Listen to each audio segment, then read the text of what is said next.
صاحب کتاب ایمان اور بندگی محترم جناب سینیٹر عبدالحسیب خان صاحب، تالیاں بجا دیں جی، کسی نہ کسی کی بہت ساری تالیاں ہونی چاہیے۔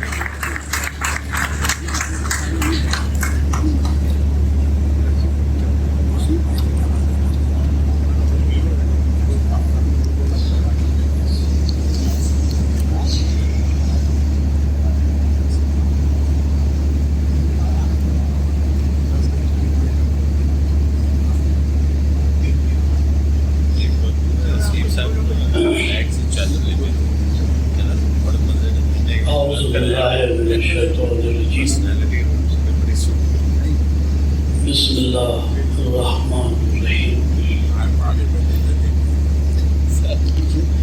میں سب سے پہلے اپنے ان تمام کرم فرماؤں کا شکریہ ادا کروں گا، اور مجھے لگتا ایسا ہے کہ میں نے 150 بلائے تھے تو 152 لوگ آ گئے۔ یہ محبت ہے اور یہ محبت کا اظہار ہے۔ خالی زبانی کہہ دینا آئی لو یو means nothing، ہم نے یہی سکھایا ہے unless it is expressed۔ اب یہ ایکسپریشن ہے میرے تمام میرے ساتھیوں کا کہ جنہوں نے اس کا اظہار کیا، اور سڑکیں ٹوٹی ہوئی ہیں پھر یہاں تشریف لے کے آ رہے ہیں، تو آپ سب کا بہت بہت شکریہ۔ اور موضوع سامعین گرامی، آج ہمارے ڈاکٹر اقتدار خالد صاحب کی طبیعت بھی ناساز تھی، اور میرا کوئی پروگرام ڈاکٹر صاحب کے بغیر نہیں ہو سکتا تھا، تو میں نے بڑی اللہ سے دعا کی، اور الحمدللہ ڈاکٹر صاحب آج موجود ہیں۔ ڈاکٹر صاحب میں بہت آپ کا شکر گزار ہوں۔ میرے بھائی کے پاس بھی جاتا تو ظاہر ہے یہ ٹائم ایسا ہوتا ہے کہ اتنی بازار آرام کرتے ہیں، لیکن میں جس کو میں نے دعوت دی وہ الحمدللہ سب یہاں موجود ہیں۔ آپ سب کا بہت شکریہ۔ اور موضوع سامعین گرامی، میں اللہ تعالیٰ کا بھی انتہائی شکر گزار ہوں جس نے مجھ ناچیز بندے سے کو یہ توفیق عطا فرمائی کہ قرآن مجید سے یہ معلوم کرنے کی کوشش کروں کہ آج کا مسلمان ایمان والا کیوں نہیں ہوتا، اور کیوں اپنی بات جو بھی باتیں کی میرے ساتھیوں نے کہ بدعمالیوں کی وہی ترین درجے تک پہنچ چکا ہے۔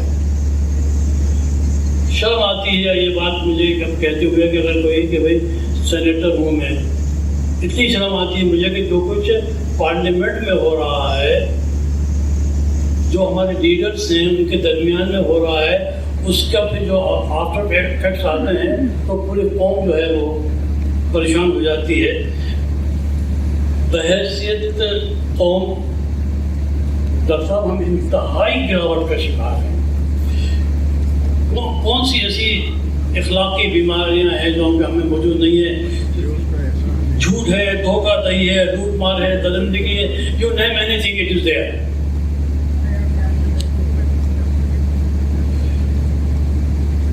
کسی نے پوچھا، ایک پاکستانی نے اپنے ایک بزرگ سے پوچھا کہ آپ دعا کریں کہ جتنے بھی چور ہیں وہ سب مر جائیں پاکستان سے۔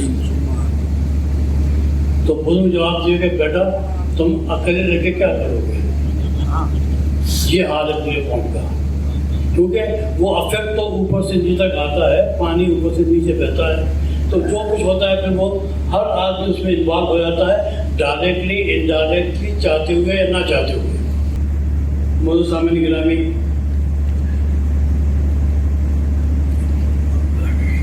ایک یہ پہلو ہے، اور دوسرا پہلو جو کہ جس نے مجھے اس بات پہ مجھے سوچنے میں مجبور کیا کہ جی کیا، اور آپ سب جانتے ہیں کہ زیادہ تر ممبر اور محراب مسجدیں کیا وہ دین پڑھا رہی ہیں یا فرقے بیان ہو رہے ہیں؟ ابھی پچھلے جمعے کو میں نماز پڑھ کے آیا ہوں اپنی محلے کی بڑی مسجد ہے، اس کے بھی بڑے نام ہیں. انہوں نے خطبہ شروع کیا، حضرت بلال کی بات شروع کی انہوں نے، اور حضرت بلال پہ انہوں نے بات ختم کر کے آدھا گھنٹے میں فارغ کر دیا. بھائی دین تو بتا دو پہلے کہ لوگوں کو، اخلاق تو بتا دو کہ اخلاق کیا چیز ہوتی ہے. لیکن پھر سب سے بڑی بات یہ ہے کہ اللہ نے حضرت سامعین گرامی تمام انبیاء کو ایک ہی دین دے کے بھیجا ہے،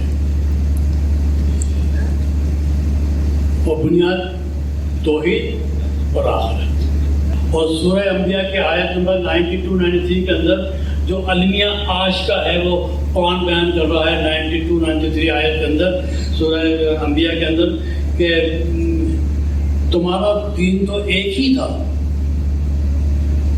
اور میں تمہارا پروردگار ہوں. تم نے اس کو ٹکڑے ٹکڑے کر ڈالا. وہ جملہ ختم نہیں کیا، آج کا المیہ بیان کیا اللہ تعالیٰ نے آیت میں انبیاء کی کہ ٹکڑے ٹکڑے کر ڈالا اور آپس میں بانٹ لیا. نہیں ہے آج کیا امت واحد کا تصور پارا پارا نہیں ہو گیا؟ کیا مسجد زہر نہیں ابھر رہی؟ اخلاقیات نام کی کوئی چیز ہے جو مسجد بیان کر رہا ہو؟ اس کے پتہ ہے کہ ہمارا آخرت میں حساب ہوگا، لیکن ہمیں کیا اس بات کا یقین ہے کہ ہم وہاں پر لوٹ کے جائیں گے اور ہمارا حساب ہوگا؟ نہیں ہے. آخرت کو مانتے ہیں. معزز سامعین گرامی، یہ بات علماء کرام کو اب سوچنی چاہیے کہ جس طریقے سے انہوں نے مسلمانوں کو دین نہیں پڑھایا. ماں باپ نے جب میں چھوٹا تھا اس وقت بھی قرآن پڑھایا، 10 سال کی عمر کے اندر بسم اللہ ہو گئی، کھانا ہو گیا، بات ختم ہو گئی اور آپ نے قرآن پڑھ لیا. پورا مسلمان جو ہے وہ قرآن پڑھتا ہے، کسی نے کی حوالت پڑھتا ہے، پتہ نہیں ہوتا کہ اس نے کیا پڑھا ہے. تو جب پتہ ہی نہیں ہے کیا پڑھا ہے تو پھر کیا تمیز ہوگی کہ حلال کیا ہے، حرام کیا ہے، اللہ کے احکامات کیا ہیں.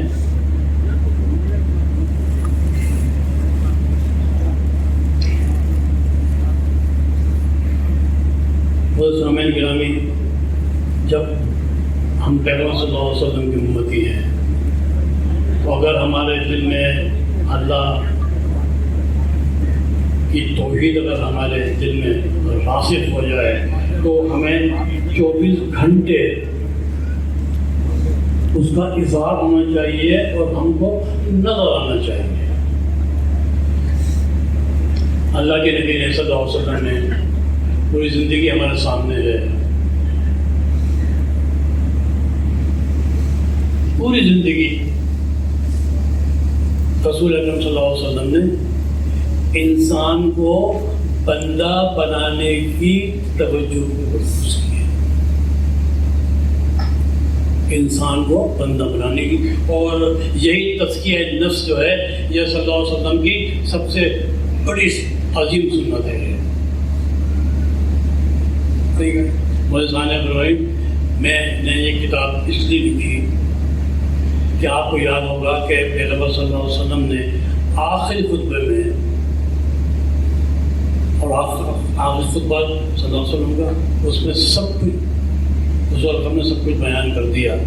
اس میں آخری میں یہ حکم دیا ان لوگوں کو جو وہاں بیٹھے ہوئے تھے کہ اب یہ آپ کی ذمہ داری ہے کہ جو لوگ یہاں موجود نہیں ہیں ان تک میرا پیغام پہنچاؤ. وہ حکم میرے لیے بھی تھا آج کے دور میں. تو امری بھائی، میں نے کوشش کی ہے کہ وہ پیغام جو کہ پیغمبر صلی اللہ علیہ وسلم نے کر کے دکھایا 24 گھنٹے.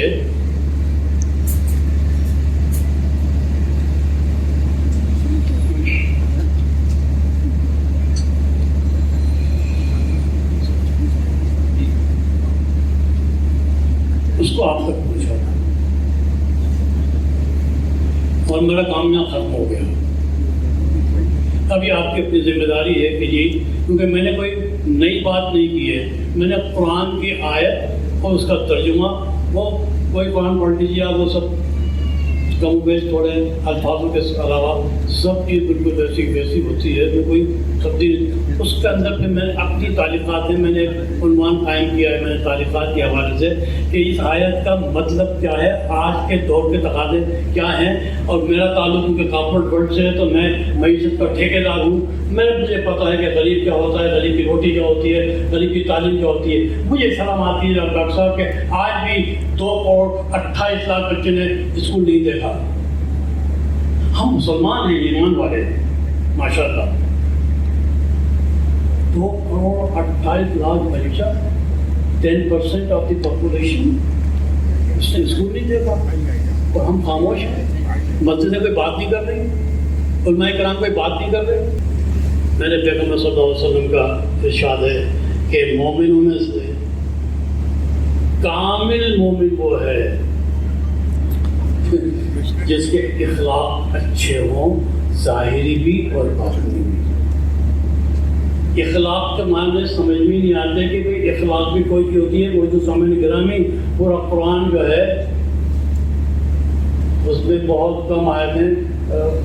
خطیب صاحب بیٹھے ہوئے ہیں، آپ سے میں نے بہت کچھ سیکھا ہے. اللہ تعالیٰ کی پورے قرآن میں ریپیٹیشن ہے، لیکن اللہ کی اپنی عبادات صرف 3 ہیں. پہلی، ایمان کا جو آپ پہچا نماز قائم کرتے ہیں، وہ اللہ کے لیے ہوتی ہے. رمضان کے روزے اللہ نے کہا ہے وہ ہمارے لیے ہیں اور ہم ہی اس کا جزا ہوتے ہیں. روزے. اور تیسرا، پوری زندگی میں ایک حج فرض ہے اگر مال ہو تو. پوری زندگی میں ایک حج ثابتوں کے لیے. وہی 3 عبادت ہے بس. اور اس کو قرآن نے بہت جگہ ریپیٹ کیا ہے، نماز، روزہ، حج. اگر اس کو اگر الگ کر کے دیکھیں تو پھر پورا قرآن جو ہے وہ ڈاکٹر صاحب اخلاقیات کے اوپر ہے. ہم پتہ نہیں اخلاقیات کو کیا سمجھتے ہیں. ٹھیک ہے، کسی سے تمیز سے بات کرنا بھی اخلاقیات میں آتا ہے، لیکن اخلاقیات کے بغیر ایمان مکمل نہیں ہوتا. مسجدوں میں صرف نماز فرض ادا کی جاتی ہے. میں نے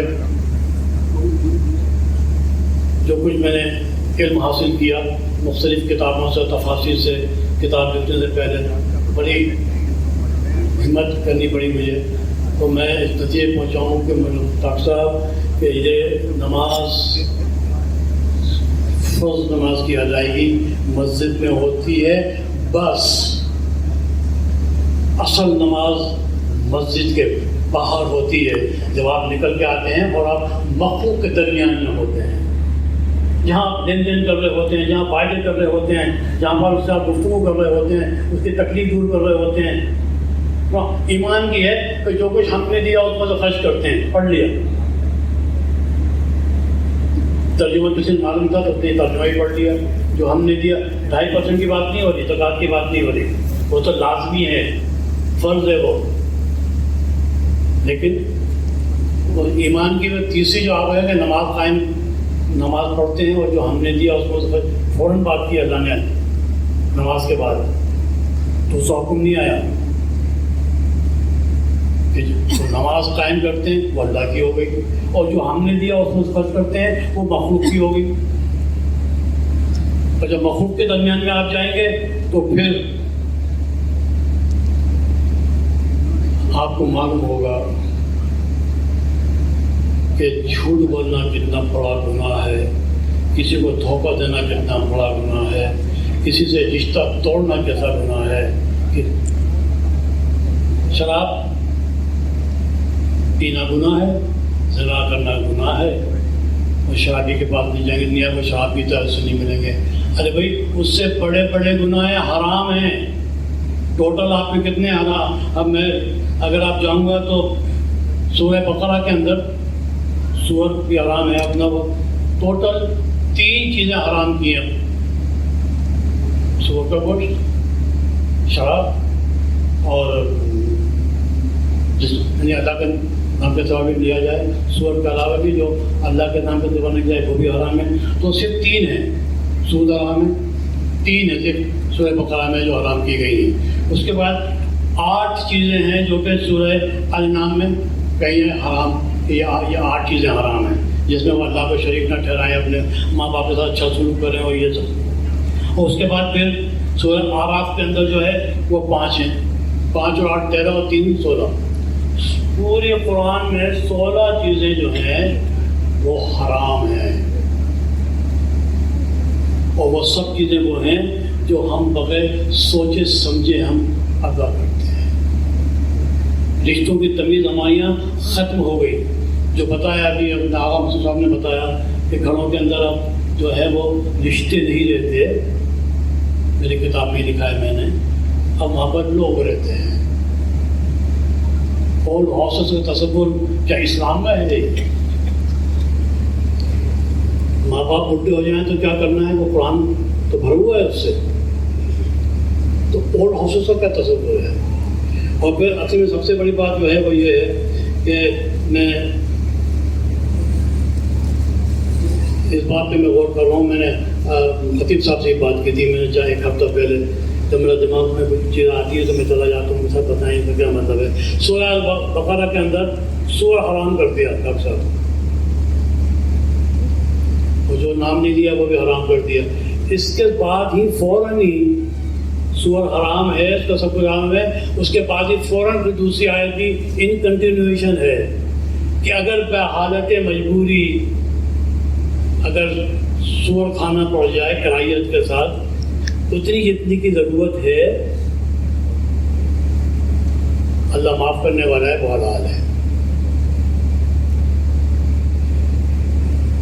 انتہائی مجبوری میں کچھ کھا لے، جبکہ اس کا مقصد جو ہے لذت حاصل کرنا نہ ہو اور نہ حد سے گزرنے والا ہو، حلال ہو گئی سور کا گوشت. اب سورہ بقرہ کے اندر ہی آیت ہیں 275 سے لے کے 281-82 تک جس میں سود حرام ہے. ہمیں ترجمہ بتا رہے ہیں علماء کرام. ارے بھائی ترجمہ پڑھ لیا میں نے، اور پورے قرآن میں نے جتنی آیتیں پڑھی ہیں، کیونکہ اس میں سورہ نساء میں بھی آیا ہوا ہے سود کا، اور تو اس میں آیا ہے کہ سود مت کھاؤ.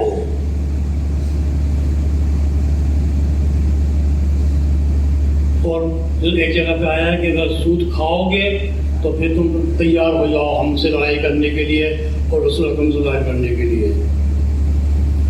سود مت کھاؤ. اب میں یہ پوچھتا ہوں میں اپنے علماء کرام سے، اور میں اب اس پہ کام کر رہا ہوں. میرے پاس اب اتنی کتابیں اکٹھی ہو گئی ہیں، اب میں اس کے اوپر کام کروں گا انشاءاللہ. کہ میں غریب آدمی ہوں. یاسین بھائی کے پاس آیا میں کہ بھائی مجھے 10,000 روپے دے دو، میری بیٹی کی شادی کرنی ہے میں نے اور میرے بچے کے اسکول جانا ہے، یا مجھے 10,000 روپے دے دو، میں نے ایک ٹھیلا خریدنا ہے سبزی کا تاکہ میں اس کو رکھ کے بیچوں گا، پھر وہ سرکل بن جائے گا. انہوں نے کہا کہ بھائی 10,000 لے جاؤ، واپس جب کرنے آؤ تو 11,000 روپے دوں گا. میں 10,000 روپے لے گیا، میں نے ٹھیلا خریدا، سبزی خریدی، میں نے اس سے کمایا میں نے، اور بولا میری رولنگ بن گئی. میں بچے پالنا کرنے شروع کر دیے، ماں باپ کو دعا مل گئی، اور یاسین بھائی کو میں نے 11,000 واپس کر دیے. تو یہ 1,000 جو دیے ہیں وہ یاسین بھائی نے لیے ہیں. میں نے تو مجبوری کی حالت میں اپنی بیٹی کی شادی کرنی تھی. اس پہ میں غور کر رہا ہوں. ابھی کتابیں میرے پاس اکٹھی ہو گئی ہیں کہ مجھے کوئی بتائے قرآن میں کہاں لکھا ہوا ہے کہ سود لینے والا اور دینے والا دونوں جہنمی ہیں. ایک آیت بھی نہیں ہے خطیب صاحب، ایک آیت بھی نہیں ہے. اب جب حدیث پہ ہم جاتے ہیں تو یہ معلوم کرنا پڑے گا کہ وہ حدیث کس وقت کہی گئی تھی، کون لوگ تھے، بات کیا ہو رہی تھی. اور جب وہ مہاجرین بیٹھے ہوئے تھے مدینے کے اندر، وہاں تھے ایک مہاجرین بیٹھا ہوا پیسے لے ہوئے، ایک 6 فٹ کا حبشی جو ہے وہ اس کا وہ ہے پیسے وصول کرنے والا مہینے کے، اور ایک لکھنے والا تھا منشی، اور 2 اس کے گواہ تھے. یہ تھے ٹوٹل، یہ تھا مدینے میں. اس وقت پیغمبر صلی اللہ علیہ وسلم نے کوئی حدیث کہی ہوگی تو اس کو دیکھیں اس پیرائے کے اندر. اب سب سے بڑے بات یاد ہے ڈاکٹر صاحب، 1991 میں کانسٹیٹیوشن ہمارے کیا ہے، الف 38 کانسٹیٹیوشن ہے پاکستان کا. وہ کانسٹیٹیوشن کیا ہے، بہت سمپل ہے کہ وہ بھیج دیا تھا وفاق شریعت العظم بھیج دیا تھا 1991 میں. 30 سال کے بعد وفاقی شریعت عدالت نے وہ مقدمہ واپس کر دیا ایک لائن لکھ کے. اب ان سے کوئی نہیں پوچھا کہ تم نے 30 سال کیا کیا ہے. اور اگر دینے والا جو ہے اگر وہ بینک ہے تو آپ نے کون سا قانون بنایا؟ کیونکہ قانون 38 الف بنا ہوا ہے کہ اس میں لکھا ہوا ہے کہ ریاست اس بات کو یقینی بنائے گی کہ جتنی جلدی ممکن ہے پاکستان سے ربا کا خاتمہ کیا جائے. یہ قانون ہے 38 الف. کون کیا کام کر رہا ہے؟ علماء اکرام کیا کر رہے ہیں؟ عربی اگر بینک ہیں تو بینک والوں کے ساتھ آپ پارٹنرشپ کیجیے، نفع نقصان میں شریک ہو جائے، اینی تھنگ واٹس ایور. لیکن قانون سازی کرنی پڑے گی. اب قانون سازی کے لیے 2019 میں 1991 کا اتنے سال رکھ کے بیٹھا رہے شریعت عدالت والے، کوئی ان کو نہیں پوچھ رہا. اور انہوں نے بھیج دیا کہ پارلیمنٹ قانون سازی کرے. اور پارلیمنٹ کون سی؟ 2019 والی، 2020 والی، 2022 والی، یہ قانون سازی کرے گی. تو ہم کیا کر رہے ہیں؟ اتنے بے وقوف ہیں کہ پارلیمنٹ کرے گی اور شریعت عدالت میں کوئی تجاویز ساتھ میں نہیں تھی جس پہ وہ کام کرے. تو مجھے سمجھ گرامی،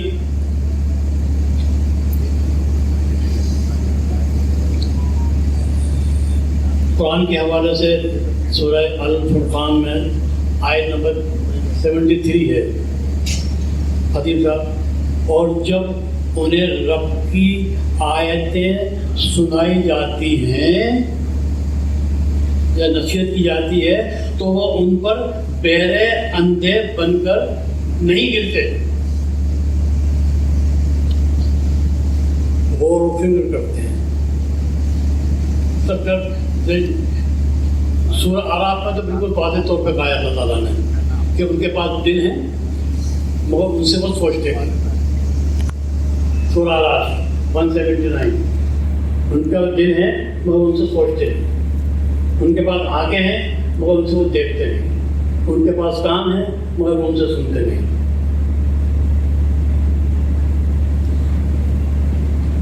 سچائی خطیب صاحب ایک ایسی چیز ہوتی ہے جس کو ہر آدمی کو خود پانا پڑتا ہے، دوسرا نہیں منتقل کرے گا.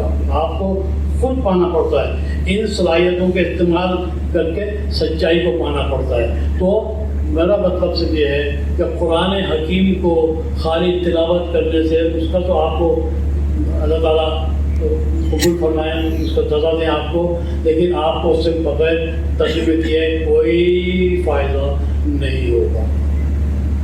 ایسے بھی چلے چلائیں گے کیونکہ پتہ ہی نہیں کہتا کہ احکامات کیا ہیں، پتہ ہی نہیں کہتا تعالیٰ کہ کس میں فلاح ہے، کس کاموں میں فلاح ہے، اللہ تعالیٰ کس چیز سے خوش ہوتے ہیں، کس چیز کو منع کیا ہے، کچھ نہیں پتہ. الحمد للہ رب العالمین مالک یوم الدین ایاک نعبد و ایاک نستعین اللہ اکبر، بالکل سیدھا ختم. کیا پڑھا ہے؟ تو میری آپ سب سے ایک ہی گزارش ہے میری، ابھی آپ جائیں گے تو پلیز کھانے کے بعد ہر شخص جو ہے موجود ہے کتاب لے کے جائے، اپنے گھر میں رکھے، خود بھی پڑھے، بچوں کو بھی پڑھائے. اور آج سے میں آپ کو اپنا اللہ تعالیٰ کا میں پیغام پہنچا رہا ہوں، پیغمبر صلی اللہ علیہ وسلم کا پیغام پہنچا رہا ہوں کہ آج سے جو یہاں پہ موجود ہیں ان کی ذمہ داری ہے کہ اپنے گھر میں قرآن کا ایک پیج پڑھیں، آدھا پڑھیں، ٹائم نہیں ہے، لیکن ترجمے کے ساتھ پڑھیں، اور بغیر ترجمے کے میں سمجھتا ہوں کہ ہم کو وہ معلوم نہیں ہوگا کہ یوم آخرت میں ہمیں بچنے کے لیے کیا کرتے ہیں۔ معزز سامعین گرامی، خالی ایمان کی 5 شرائط مان لینا کافی نہیں ہے، 5 شرائط مان لینا کافی نہیں ہے، اس لیے کہ وہ مسلمان ہے، ایمان والا ہوگا ہی نہیں خالی مان لینے سے۔ ایک وفد آیا، پیغمبر صلی اللہ علیہ وسلم کے پاس آیا، وفد آیا کہ وہ صاحب خوش ہو گئے کہ بھائی ہم آ گئے، ہم نے آپ پہ ایمان لے کے آئے، اللہ پہ ایمان لے کے آئے۔ منہ سے الفاظ نکالے تھے، پیغمبر کچھ بھی نہیں ہوئے تھے کہ اوپر سے فون آیت آ گئی کہ پیغمبر ان سے کہہ دو کہ تم مسلمان ہوئے ہو، ابھی ایمان تمہارے دلوں میں راسخ نہیں ہوا۔ تو ایمان قولاً مان لینا کوئی چیز نہیں ہے، قرآن کہہ رہا ہے ایمان کے ساتھ قول اور عمل، یہ ایمان کے 2 حصے ہیں، ایمان کے 2 حصے ہیں، قول مان لیا آپ نے، اور ایک عمل، یعنی ایمان کی بنیاد جو ہے وہ عمل ہے، اور ایمان مکمل ہوتا ہے اخلاق کی تمام صفات کے ساتھ،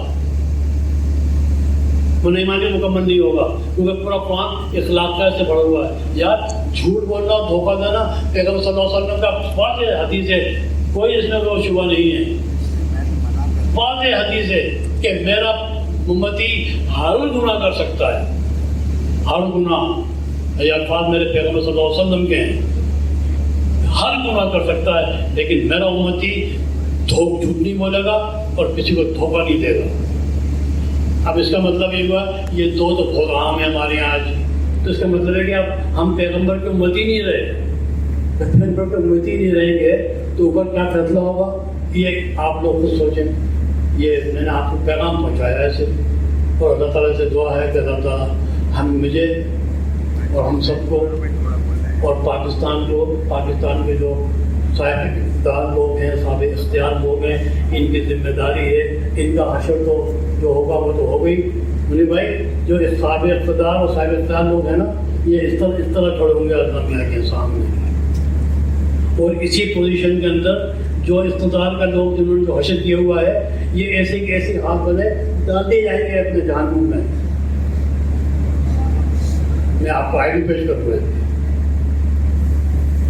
اور جو کامیاب ہو جائیں گے وہ ہاتھ اٹھا کے جنت میں چلے جائیں گے۔ صاحب اقتدار اور صاحب اختیار کو کسی کو پتہ ہی نہیں۔ تو اللہ تعالیٰ اس ملک کی حفاظت فرمائے، اس ملک میں رہنے والوں کو، مسلمانوں کو ایمان کی روشنی سے منور کرے، اور پاکستان میں نے ہمیشہ کہا ہے کہ پاکستان قائد اعظم نے نہیں بنایا،